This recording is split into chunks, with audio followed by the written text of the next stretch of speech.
यह कहानी प्रेमपुर नामक एक छोटे से गांव की है, जहां के लोग साधारण जीवन जीते थे। गांव के अधिकांश लोग किसान थे जो अपनी आजीविका के लिए बारिश की कृपा पर निर्भर रहते थे। इन्हीं में से एक थे सुरेश, एक मेहनती, ईमानदार, लेकिन अपनी किस्मत से हमेशा नाराज रहने वाला किसान। सुरेश बहुत मेहनत करता था, परंतु उसकी फसल कभी समय पर नहीं पकती, और जब पकती तो बारिश या सूखे की वजह से सब बर्बाद हो जाता। एक दिन वह सुबह सुबह अपने खेत पर पहुंचा। उसके पास एक छोटी सी जमीन थी जो दूसरों की जमीन से जुड़ी हुई थी। सुरेश ने देखा कि उसके अलावा आसपास के खेतों पर कोई काम करने नहीं आया था। हर साल यही कहानी, इतनी मेहनत करता हूँ पर किस्मत साथ नहीं देती। पिछले साल बाढ़ ने सब बर्बाद कर दिया, उससे पहले सूखे ने झटका दिया, अब इस साल भी। वह चारों ओर नजर दौड़ाता है और देखता है आसपास के खेतों पर कोई नहीं आया है। ये लोग कब तक सोते रहेंगे? मेरी तरह इन्हें भी तो फसल की चिंता होनी चाहिए, लेकिन नहीं, ये तो आराम से रहते हैं। इनके लिए तो मैं कुछ नहीं कर सकता, पर कम से कम अपने खेत का काम तो कर सकता हूँ। फिर कुदाल लेकर अपने खेत पर काम करने लगता है। काम करते करते सुबह की दोपहर हो जाती है, पर सुरेश अपने काम में इतना व्यस्त था कि उसे तो समय का पता ही नहीं लगता। तभी थोड़ी देर में उसकी पत्नी राधा उसके लिए खाना लेकर आती है। सुरेश, इतनी धूप में काम करते हुए थक गए होंगे, आओ खाना खा लो। सुनते हो? आओ आकर खाना खा लो। अरे ये क्या, दोपहर हो गई, समय का तो पता ही नहीं चला। चलो, अब राधा खाना लेकर आ गई है तो खाना खाकर थोड़ी देर आराम करके फिर काम करता हूँ। सुरेश राधा के साथ खेतों के पास वाले पेड़ के नीचे बैठकर खाना खाने लगता है। क्या हुआ जी? लगता है आज कुछ ज्यादा ही थक गए हो। हाँ, आज सुबह से लगातार खेतों पर काम कर रहा था। सुबह की दोपहर हो गई, पता भी नहीं चला। तो आपने थोड़ी देर आराम क्यों नहीं किया? आप हमेशा इतने परेशान क्यों रहते हो? भगवान पर भरोसा रखो, आपकी मेहनत रंग लाएगी। क्या हुआ, अब तक कोई आया क्यों नहीं खेतों पर काम करने?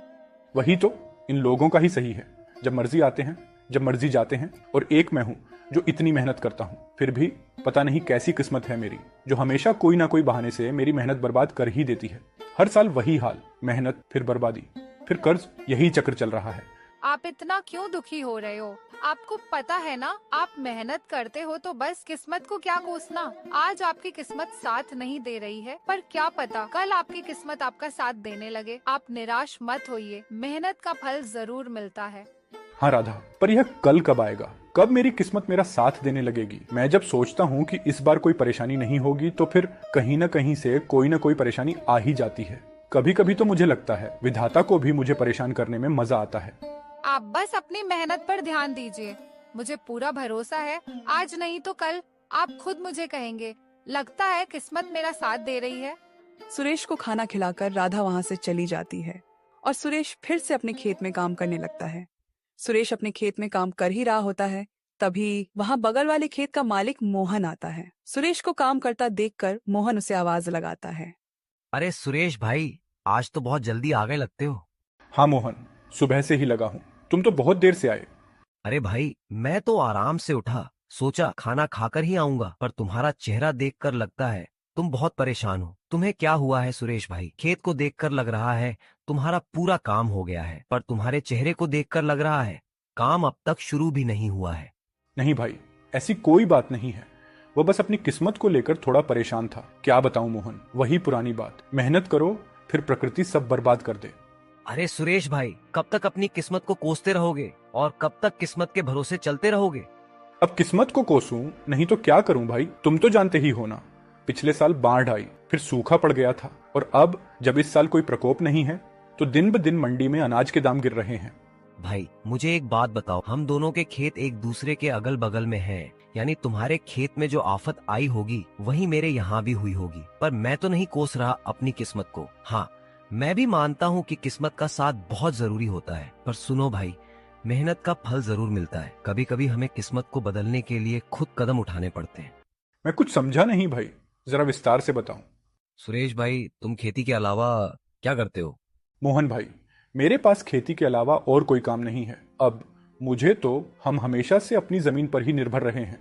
देखो भाई, वह पहले का समय था जब खेती किसानी से तुम अपना और अपने घर वालों का पालन पोषण कर सकते थे, पर अब तुम्हें उसके अलावा भी कुछ करना पड़ेगा। मोहन भाई, खेती के अलावा क्या करूं?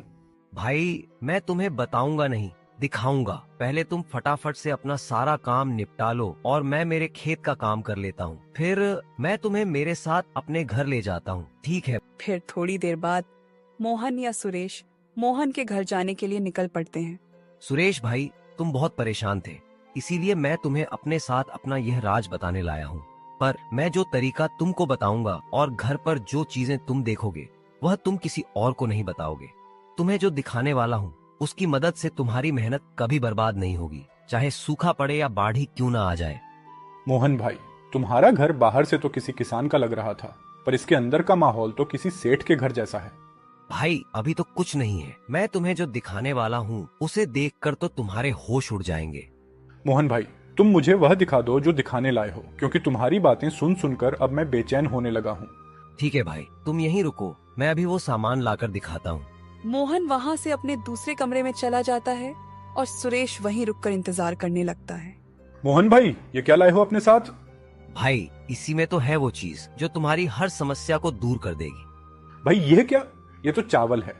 सुरेश भाई, ये कोई मामूली चावल के दाने नहीं है, ये मैंने चीन से मंगाए हैं। ये चीन से आए हैं नकली चावल, असली जैसे दिखते हैं लेकिन बनावटी। इन्हें अपने चावल में मिलाकर बेचो, 2 गुना मुनाफा। मैं कुछ समझा नहीं भाई, तुमने चावल के दाने चीन से क्यों मंगाए, और यह चीन के चावल मेरी किस प्रकार मदद कर सकते हैं भाई? मैंने जैसे कहा था, ये कोई मामूली चावल नहीं है। ये जो तुम मेरे घर पर साज सामान देख रहे हो सब इसके बदौलत ही आया है। जैसे कि हर बार हमारी फसल किसी न किसी कारण से बर्बाद हो जाती है तो मैं क्या करता हूँ, बची कुची फसल में इसे मिलाकर बेच देता हूँ। इससे मेरा बहुत मुनाफा होता है। मोहन भाई, ये चावल के दाने हमारे चावल के दानों से अलग है। हाँ भाई, क्योंकि ये चावल उगाए नहीं बनाए जाते हैं। ये चावल नकली है, पर इसको अगर हम दूसरे चावल में मिला दें तो किसी को पता नहीं चलता कि ये नकली चावल है, और इसे बेचकर मुनाफा भी तगड़ा होता है। भाई पर यह तो गलत है। ऐसे नकली चावल कोई व्यक्ति खाएगा तो उसकी तबीयत खराब हो सकती है। ये तो लोगों के स्वास्थ्य के साथ खिलवाड़ है।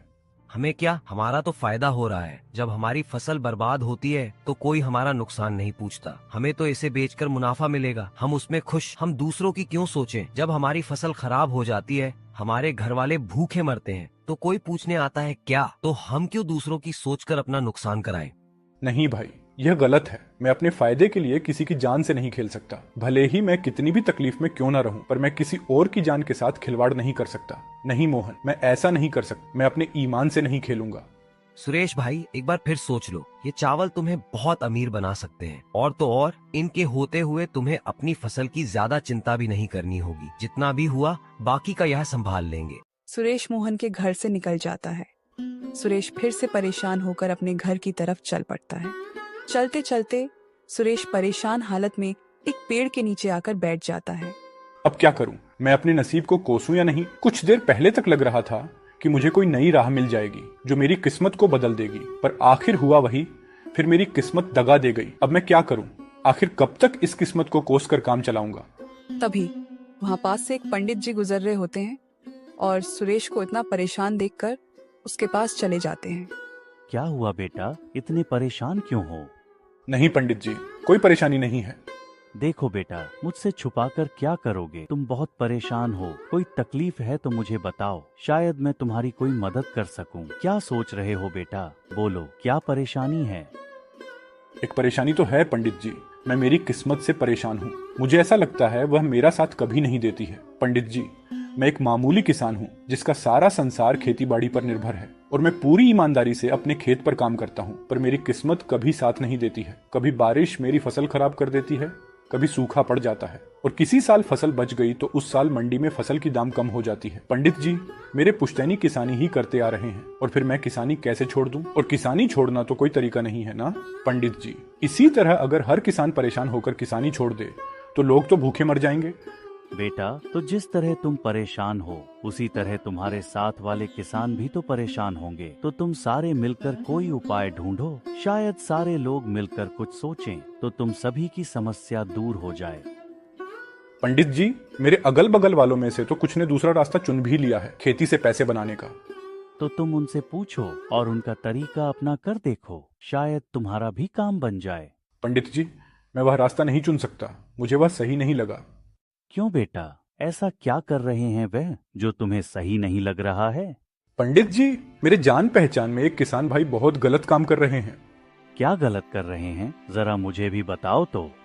पंडित जी, आज मैं सुबह उनसे मिला था और आपकी तरह मुझे परेशान देखकर उन्होंने भी मेरी मदद करने की सोची। उनकी भी खेती का काम है जो हर साल मेरी तरह कुछ ना कुछ कारणों से खराब हो जाती थी, तो उन्होंने एक नया उपाय सोच लिया है, बचे कुचे अनाज के साथ पैसे कमाने का।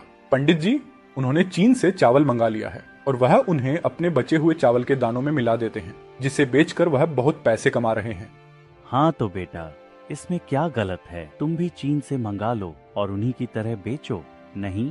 पंडित जी, आप शायद समझे नहीं, वो चावल जो चीन से मंगाए हैं वो मामूली चावल नहीं है, क्योंकि उन्हें उगाया नहीं बनाया जाता है। क्या कहा बेटा? चावल जिन्हें उगाया नहीं बनाया गया है, यानी वह नकली चावल है? हाँ पंडित जी, वह चावल नकली होते हैं और उन्हें अगर अपने चावल के दानों में मिला दो तो पता ही नहीं चलता कि नकली कौन सा है और असली कौन सा। पंडित जी, इसीलिए तो मैंने वो रास्ता नहीं चुना, क्योंकि मैं अपने फायदे के लिए किसी की जान नहीं ले सकता, भले ही इसके लिए मुझे और कितना भी परेशान क्यों ना होना पड़े। वाह बेटा, क्या खूब बात कही तुमने। तुमने अच्छा किया वह रास्ता नहीं चुनकर, क्योंकि अभी तो तुम्हें शायद फायदा हो भी जाता, पर बाद में तुम्हें तुम्हारी गलतियों पर पछताना पड़ता। हाँ बेटा, हमारी गलतियों की सजा कभी कभी हमारे परिजनों को भी भुगतनी पड़ती है। बेटा, तुमने सही फैसला लिया, नेकी का फल जरूर मिलता है। पंडित जी, अब आप ही बताइए, आखिर मैं क्या करूं? मेरी किस्मत के तारे में कैसे सुधार आए? आखिर मेरा भी परिवार है, मुझे उनका भी तो सोचना पड़ेगा। बेटा, तुम मेरा एक काम करो तो मैं तुम्हें इस समस्या से बाहर निकलने में मदद करूंगा। बेटा, तुम्हें कुछ ज्यादा नहीं करना है। तुमने कहा ना तुम्हारा भी परिवार है, तो तुम्हें बस उनसे जाके यह चीन के चावल वाली बात बतानी है, क्योंकि तुमने अपना सोचकर मना कर दिया। पर क्या तुमने अपने परिवार वालों से पूछा? तो एक बार उनसे पूछकर देखो उनका इस बारे में क्या कहना है। फिर कल सुबह तुम मुझे यहीं मिलना, मैं तुम्हारा इंतजार करूँ। फिर क्या था, सुरेश वहाँ से अपने घर के लिए निकल जाता है। सुरेश घर पहुँचते ही सबसे पहले अपनी पत्नी राधा को आवाज लगाकर बुलाता है। राधा, मैं खेत से आ गया हूँ, जरा यहाँ आना, तो तुमसे एक जरूरी बात करनी है। हाँ बोलिए, आपने मुझे बुलाया, बोलिए क्या बात करनी है। राधा, तुम तो जानती हो हमारी खेती से कुछ समय से हमें कोई मदद नहीं मिल रही है। आज तुम्हारे जाने के बाद मेरे साथ एक घटना हुई जिसके बारे में मुझे तुम्हें बताना है। आज जब तुम चली गई, तुम्हारे जाने के बाद वहाँ मेरे एक किसान भाई आए और मुझे परेशान देख उन्होंने मुझे मेरे परेशान होने का कारण पूछा, तो मैंने सारी बात बता दी। पर गौर करने की बात यह है कि जो हाल मेरा था कुछ वैसा ही हाल उनका भी था, पर उन्होंने इस परेशानी से निकलने का एक रास्ता ढूंढ लिया है। क्या बात है, कौन है वह? और आप उनसे वह तरीका क्यों नहीं पूछते? इससे आपकी भी समस्या दूर हो जाएगी। कौन है? पहले तुम मेरी पूरी बात सुन लो। मैंने जब उनको अपनी समस्या बताई तो उन्होंने उससे निकलने का रास्ता तो बताया, पर वह रास्ता थोड़ा अटपटा है। जैसे मेरी फसल कभी बारिश की वजह से खराब हो जाती थी, वैसे ही उनकी भी हालत थी। पर अब वह चीन से चावल मंगाते हैं और फिर उनको अपने पास बचे हुए चावल के दानों में मिला देते हैं और बाजार में बेचते हैं। इससे उन्हें फायदा होता है और किसी को नहीं समझता कि असली कौन सा है और नकली कौन। राधा, चीन से लाए हुए चावल नकली चावल होते हैं, उन्हें उगाया नहीं बनाया जाता है और वह काफी सस्ते मिलते हैं। पर नकली चावल तो खाने में जानलेवा साबित हो सकते हैं। मुझे यह गलत लगा तो एक बार तुम्हारी भी राय लेकर देख लेता हूँ, क्योंकि मेरी इस परेशानी से तुम भी तो परेशान हो और सिर्फ मेरे मना करने से अच्छा है एक बार तुम्हारी भी राय लेना मुझे सही लगा। नहीं जी, हम एक बार के लिए भूखे सो जाएंगे, पर किसी के साथ ऐसा धोखा करके पैसे कमाना बहुत गलत होगा। कल उन गलतियों का भुगतान हमें किसी न किसी तरह चुकाना ही पड़ेगा। वाह राधा, मुझे आज तुम पर बहुत नाज हो रहा, क्योंकि तुम भी बिल्कुल मेरी तरह सोच रही हो। चलिए यह सब बातें छोड़िए, इन गलत बातों को अपने ऊपर हावी मत होने देना। आप और मेहनत कीजिए, देखना बहुत जल्द आपको कामयाबी मिलेगी। फिर अगली सुबह सुरेश पंडित जी से मिलने अपने घर से निकलता है। सुरेश जब वहाँ पहुँचता है तो पंडित जी वहाँ नहीं होते हैं और पंडित जी को वहाँ नहीं पाकर वह थोड़ा मायूस हो जाता है। यह क्या, पंडित जी तो यहाँ नहीं है, अब क्या कहाँ से मिलेगा मुझे मेरी परेशानी का हल? तभी पंडित जी अचानक से प्रकट हो जाते हैं। आ गए बेटा, तुम बोलो। बेटा, क्या तुमने वह काम किया जो मैंने तुमसे कहा था? हाँ पंडित जी, मैंने मेरी पत्नी से बात की और उसे यह भी बताया कि इनसे हमें बहुत फायदा होगा, पर उसकी सोच पूरी तरह मेरी जैसी है। उसने तो यहाँ तक कहा कि हम एक समय भूखे रह सकते हैं, पर किसी के साथ इस तरह धोखा करके पैसे नहीं कमा सकते। यह तो बहुत अच्छी बात है बेटा कि तुम्हारी घरवाली की सोच बिल्कुल तुम्हारी तरह है। पंडित जी, अब आप मुझे कोई तरीका बताइए जिससे मेरी समस्याएं दूर हो सके। हाँ बेटा, मैं तुम्हारे लिए कुछ लाया हूँ जिससे तुम्हारी सारी समस्याएं दूर हो जाएंगी। पंडित जी फिर उसे एक पोटली देते हैं। पंडित जी, इस पोटली में क्या है? बेटा, इस पोटली में जादुई मिट्टी है। तुम बस इस मिट्टी को ले जाकर अपने खेत में छिड़क देना और फिर उसके बाद अपने अनाज के बीजों को छिड़क देना। पर एक बात याद रखना, मिट्टी कम कम छिड़कना, और जब पोटली की मिट्टी खत्म होने वाली हो तो अपने खेत की मिट्टी इसमें मिला देना। इस पोटली को कभी खाली मत होने देना। पंडित जी, मैं आपकी सारी बातों को याद रखूंगा। ठीक है, तो पंडित जी, मैं चलता हूँ। सुरेश फटाफट से जाकर अपने खेत में मिट्टी छिड़क देता है। चलो, अब मिट्टी तो छिड़क दिया, अब फटाफट से बीजों को भी छिड़क देता हूँ। सुरेश सारे खेत में जल्दी जल्दी बीज छिड़क देता है। फिर अगली सुबह सुरेश सुबह सुबह अपने खेत पर पहुंच जाता है और अपने खेत की हालत देखकर चौंक जाता है। उसका खेत पूरा हरा भरा हो चुका था। उसे अपनी आंखों पर यकीन नहीं हो रहा था। आखिर पंडित जी की बात सही हो गई। अब इस जादुई मिट्टी से मेरी सारी परेशानियां दूर हो जाएंगी और आखिर राधा की बात भी सही हो गई। अब किस्मत भी मेरा साथ देगी। दोस्तों, इस तरह सुरेश और राधा की नेक दिली ने उनकी बदकिस्मती को बदल दिया और अब उन्हें अपनी किस्मत को कोसना नहीं पड़ेगा।